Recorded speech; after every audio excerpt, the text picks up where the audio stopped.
There's a voice that doesn't always speak. It doesn't always shout. It doesn't always ask for attention. Sometimes it speaks in silence, in the quiet corners of despair, in the moments you're most tempted to give up, and in the breath that pushes you to take just one more step forward. That voice is perseverance, and I'm here to tell you how it spoke for me when I couldn't speak for myself. I was 20 years old when I entered the prison system, just a boy in a man's world. Before that, I spent 3 years in the military, serving my country, wearing the uniform with pride, chasing a purpose I thought would define me forever. But life has a funny way of humbling you. One wrong decision, one bad choice, and suddenly I was no longer Private First Class Coleman.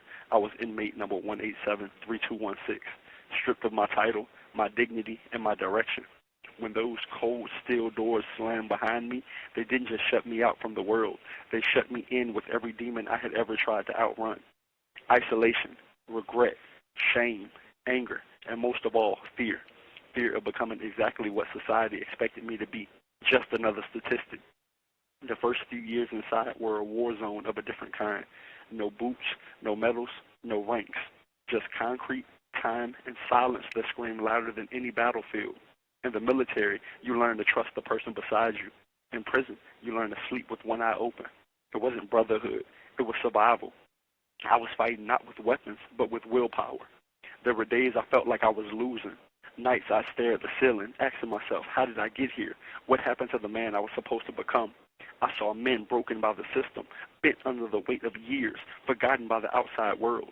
I saw dreams die, slowly, painfully, like candles suffocated by the darkness. But then, perseverance spoke. It didn't come in a roar. It came in a whisper that said, you are more than this. You are still breathing. And as long as there's breath, there's a fight left in you. That whisper became my compass. I started reading.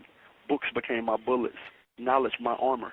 I studied law, sociology, psychology, not to pass the time, but to reclaim it. I realized that the walls around me didn't have to be the limits of my mind. And slowly, perseverance spoke through every page I turned. I watched men with brilliant minds sit in silence, their talents buried under shame and lost hope. And I knew I had found my purpose, not just to survive prison, but to transform it. I began to help others file appeals, draft resumes, prepare for parole hearings. I spoke at GED classes, led reentry workshops, coached my brothers not just to walk out free, but to walk out whole. I became a mirror to men who hadn't seen themselves in years. I reminded them, you are not what they labeled you. You are not the worst thing you've ever done. You are who you decided to become from this moment forward. Perseverance spoke through me every time I showed up on days when I didn't want to. It spoke through me when I wasn't even eligible for parole and still got up to help someone else with their paperwork. It spoke when I saw men give up and I stayed with them, sometimes just sitting in silence, refusing to let them sink without a fight. I didn't just find perseverance in me, I became it. And let me tell you something about perseverance. It doesn't care where you start. It doesn't care if you were born behind gates or behind bars. It only cares that you keep going. I found my purpose in life not because the system suddenly became fair, but because perseverance kept speaking, even when no one was listening.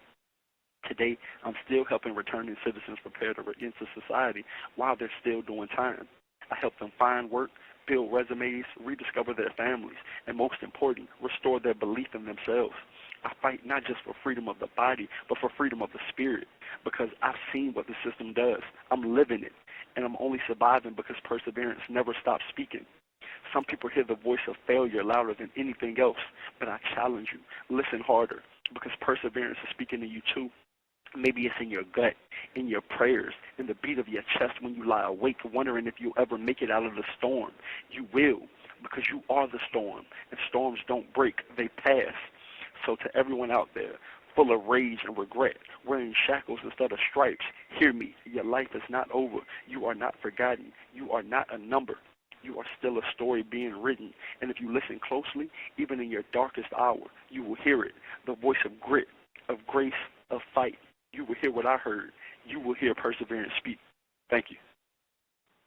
Joshua, what's a strength you didn't know you had before coming to prison? My ability to bounce back and transform myself. Okay, and you feel like you never had to before prison, or you feel like you found it because of the circumstances?